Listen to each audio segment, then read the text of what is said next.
네, 안녕하세요. 대전광역시 수소충전소 우선 입지 선정을 주제로 프로젝트를 진행한 한남대학교의 아이들 팀입니다. 저희는 팀장 한소진, 박지영, 박혜빈, 표현애 총 4명으로 구성되어 있으며 저는 발표자 박혜빈입니다. 발표 순서는 다음과 같습니다. 먼저 분석 개요에 대해서 설명드리고 데이터 분석 과정을 설명드린 후 분석 결과와 최종 결론에 대해서 말씀드리겠습니다. 먼저 분석 개요입니다. 최근 환경오염이 심각한 문제로 대두되고 있는데요. 그의 다양한 원인들 중 저희는 자동차에 집중하였습니다. 온실가스 배출 허용 기준이 해마다 강화되고 있음에도 불구하고 2020년에 온실가스 평균 배출량은 허용 기준을 44.8%나 초과하였습니다. 온실가스를 배출하지 않는 친환경 자동차인 전기차와 수소차 중 수소차에 공기 정화 기능이 존재한다는 사실을 알게 되었습니다. 수소차 1만 대를 약 1시간 동안 운행하는 경우 약 48,900명의 성인이 1시간 동안 마실 수 있는 공기량과 나무 60만 그루에 해당하는 탄소 저감 효과를 발휘한다고 합니다. 이러한 이유로 온실가스 배출량을 감소시키기 위한 방안으로 수소차 보급량을 증가시키고자 국내 현황을 알아보았습니다. 지금부터는 편의를 위하여 수소 충전소를 충전소라고 부르겠습니다. 한국의 수소차 보급은 세계 1위인 반면 충전 여건은 뒤에서 두 번째로 저조한데요. 국내 올해 7월 기준으로 국내 수소차는 약 2만 3천 대, 충전기는 170개가 존재합니다. 수소차의 연평균 증가율은 235%로 급증하고 있는 반면 충전소의 증가율은 그의 절반인 116%에 그쳤습니다. 또한 정부가 제시한 탄소 중립 계획을 실현하려면 수소차 보급과 인프라 확충을 위한 대안이 마련돼야 한다는 제언이 있습니다. 이를 통해 저희는 수소 충전소 환경 인프라 확충이 시급하다는 것을 알게 되었습니다. 저희가 충전소 우선 입지 구역을 선정할 지역인 대전광역시의 수소 충전소는 유성구에 3곳, 대덕구에 2곳, 동구에 2곳으로 총 7곳의 충전소가 존재합니다. 대전광역시는 올해 수소차 300대를 보급하고 충전소 10개소를 구축하겠다는 정책을 내세웠으나 최종적으로는 7개소만 증설에 성공하였습니다. 등록된 수소차와 충전기의 비율을 계산해보면 기기 한 대당 약 127대를 감당하고 있는 실정인데요. 등록 대수 외에 통행 차량까지 모두 합산하면 더 많은 대수의 차량을 감당하고 있다는 걸 알 수 있습니다. 저희가 수소 충전소를 설치하지 못한 이유에 대해서 크게 2가지를 알아보았는데요. 먼저 님비 현상입니다.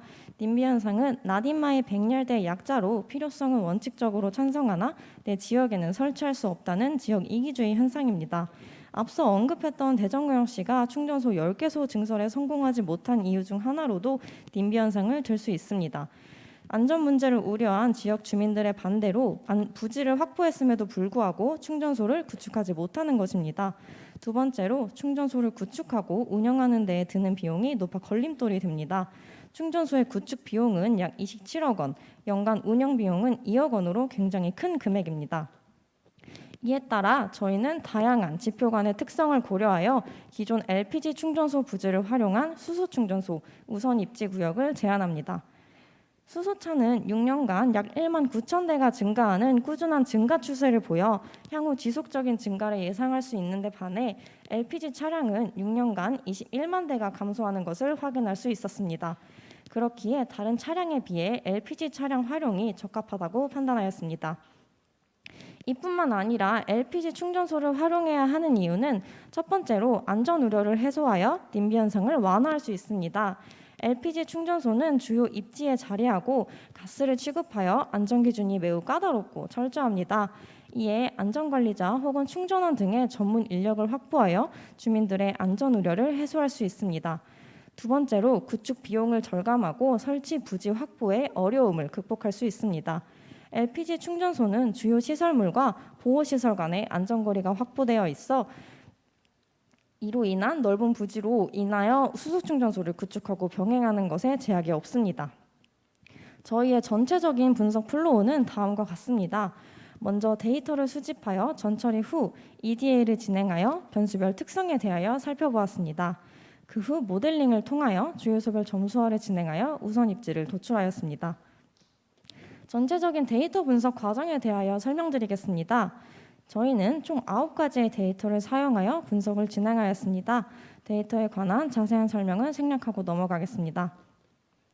많은 연구에서 입지 선정 기법으로 활용되는 종합 점수화 기법은 격자 형태의 레스터 분석입니다. 격자의 크기가 커지면 분석의 정교함이 떨어지는 오류를 범할 수 있다는 연구 결과에 따라 분석의 기준으로 100×100 격자를 활용하였습니다. 이 격자는 가로, 세로 100m에 해당하는 구역을 의미하며 중심점으로부터 반경 50m, 최대 약 71m의 범위를 설정한 크기입니다. 격자의 고유 아이디를 기준으로 각 격자에 들어가는 지표별 포인트의 개수를 카운트하였습니다. 화재 발생 건수와 차량 등록 대수 변수는 격자 단위의 데이터가 존재하지 않아 동 단위의 데이터를 활용하여 동별 발생 건수를 동별 격자의 개수로 나누어 대입하였습니다. 대전광역시의 전체적인 지역 특성 분석을 위하여 총 6가지의 변수를 시각화한 결과는 다음과 같습니다. 시간 관계상 화면으로 대체하겠습니다. 지역 특성을 확인 후 입지 선정에 활용할 지표를 선정하였습니다. 지표 선정의 기준은 관련 자료를 참고하여 총 8가지로 선정하였고 종속 변수는 수소 충전소입니다. 더 구체적인 분석을 진행하기 위하여 분석 방향을 다음과 같이 3가지로 설정하였습니다. 첫째, 대전광역시 수소충전소 위치는 선정된 지표들을 고려한 최적의 위치라는 것을 가정할 것. 둘째, 수소충전소와 LPG 충전소 위치에서 250m부터 최대 1km 반경의 버퍼를 생성하여 반경별 결과를 확인할 것. 셋째, 인명피해를 가장 최소화하기 위하여 제1보호구역과 상권의 추가 반경을 설정하여 가중치를 줄 것. 다음으로는 분석 방향의 2번째 내용인 버퍼 설정 기준에 대하여 말씀드리겠습니다. 1종 보호시설까지는 17m, 도로 경계로부터는 5m 이상의 거리를 유지해야 한다는 법령과 수소 저장 탱크에서는 약 94.92m의 폭발 위험거리가 나타난다는 연구, 추가적으로 차량의 접근성 등을 고려하여 현재 대전광역시의 수소 충전소 위치를 기준으로 250m, 500m, 750m, 1000m 4가지의 버퍼를 설정하였습니다. 버퍼 설정 후 버퍼별 최종 데이터셋을 구성하였습니다. 모델링에 필요하지 않은 격자 ID 값과 좌표 데이터를 삭제하고 결측값은 모두 0으로 대체하였습니다. 그 후 전체 열이 0을 나타내는 행은 영향을 미치지 않는다고 판단하여 제거 후 오른쪽 아래 보이는 이미지와 같이 충전소의 버퍼와 그리드가 교차되면 1, 교차되지 않으면 0을 대입하는 작업을 진행하였습니다. 데이터셋을 구성 후 모델링은 2가지 방법으로 진행하였습니다. 먼저 이상치를 줄여주고 데이터의 범위를 통일해주기 위하여 정교화를 진행 후 회귀 분석과 파이캐럿 모델을 사용하여 모델링을 진행하였습니다. 먼저 첫 번째로 회귀 분석 방법인 리니어 SVC 모델을 사용하여 얻은 코에피션트 값 개수입니다. 모델링을 진행하여 개수값을 얻었으나 리니어 SVC 모델은 클래스를 분류하는 직선의 방정식을 생성하므로 스코어링을 할 수 없다고 판단하여 분석은 진행하였으나 결과적으로 사용하지 않았습니다. 하지만 최종 발표를 준비하며 추가적으로 서칭을 해본 결과 리니어 SVC 모델 또한 코에피션트 값과 인터셉트 값을 활용하면 점수화가 가능하다는 것을 알게 되어 분석을 진행하고 결과를 확인했지만 부득이하게 발표 자료에는 넣지 못하였습니다. 2번째 방법인 파이캐럿을 사용하여 진행한 모델링 과정입니다. 피해의 규모가 가장 클 것으로 예상되는 인명피해와 관련된 변수인 제1보호구역과 상권의 안전지대를 넓게 보기 위하여 추가적으로 버퍼를 생성하여 가중치를 부여하였습니다.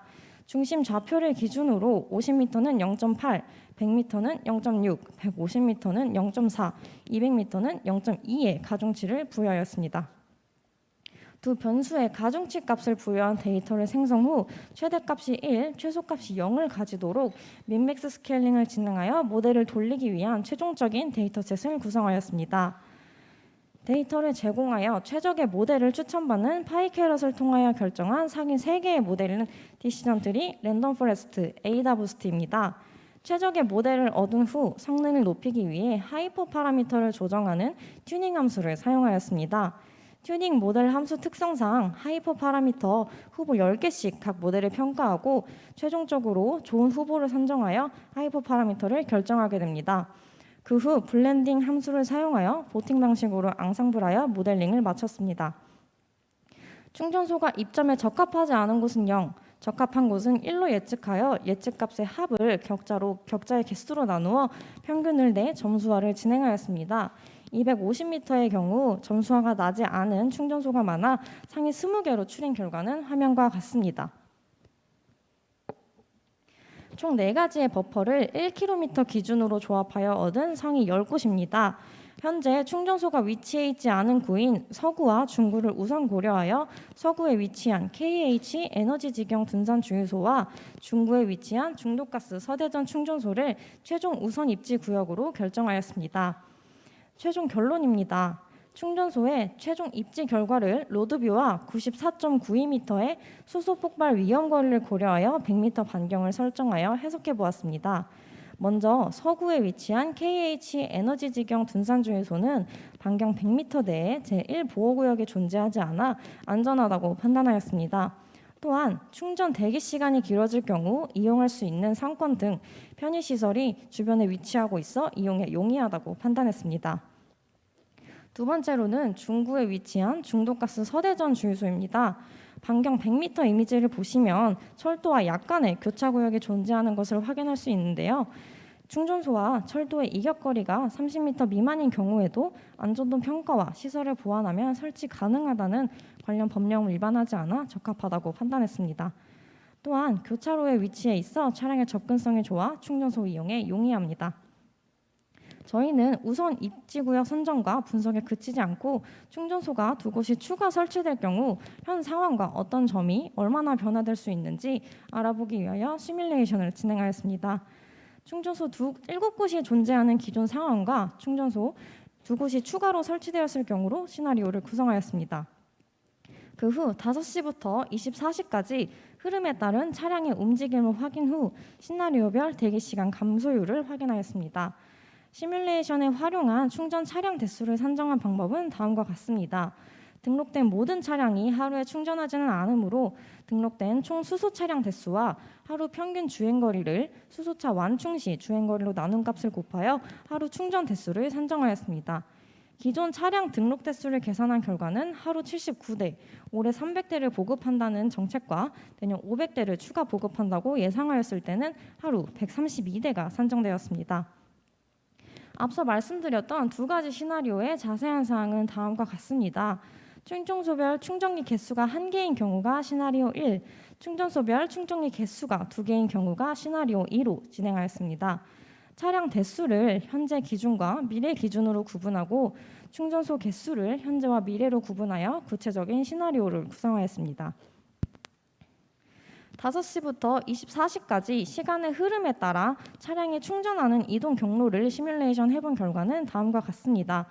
화면에 보이시는 노란색 표시는 기존 있는 수소 충전소, 붉은색 표시는 추가 설치될 수소 충전소입니다. 왼쪽은 충전소가 설치되지 않은 기존의 상황이고 오른쪽은 충전소가 설치되었을 경우의 상황입니다. 통행량이 많은 퇴근 시간인 18시부터 20시까지의 상황을 살펴보면 충전소가 추가 설치되었을 때 차량이 분산되어 이동거리 또한 줄어드는 것을 확인할 수 있습니다. 추가적으로 시뮬레이션 효과를 리포팅하는 대시보드를 만들어 보았습니다. 시나리오별 충전소의 평균 대기시간과 이동시간, 이동거리를 알아보았습니다. 붉은색 그래프가 충전소 한 곳당 기기 2개를 설치할 경우의 대기시간인데요. 충전기 1개를 설치할 때보다 대기시간이 현저히 줄어드는 것을 확인할 수 있었습니다. 또한 충전소가 추가로 설치될 경우 현재와 미래 모두 이동시간과 이동거리가 감소하는 것을 확인할 수 있었습니다. 이번 프로젝트를 토대로 다음과 같은 효과를 기대할 수 있습니다. 먼저 향후 충전소 인프라 확장에 활용이 가능합니다. 가장 가깝게 대전광역시의 2023년 상반기 충전소 2곳 증설 정책에 활용할 수 있으며 정부의 수소 충전소 전략적 배치 계획 정책에 전국적으로 균형 있는 충전소 설치 가능 효과를 기대할 수 있습니다. 다음으로는 수소차 보급량 증가를 기대할 수 있습니다. 실제로 수소차 구입의 가장 큰 걸림돌은 충전소 부족 문제라는 설문조사가 있습니다. 충전소를 추가 확보하게 된다면 수소차 보급량을 증가시키고 충전 대기 시간이 감소하는 효과를 기대해 볼 수 있겠습니다. 프로젝트에 참고한 문헌과 활용 데이터, 분석 툴은 다음과 같습니다. 이상으로 발표 마치겠습니다. 들어주셔서 감사합니다.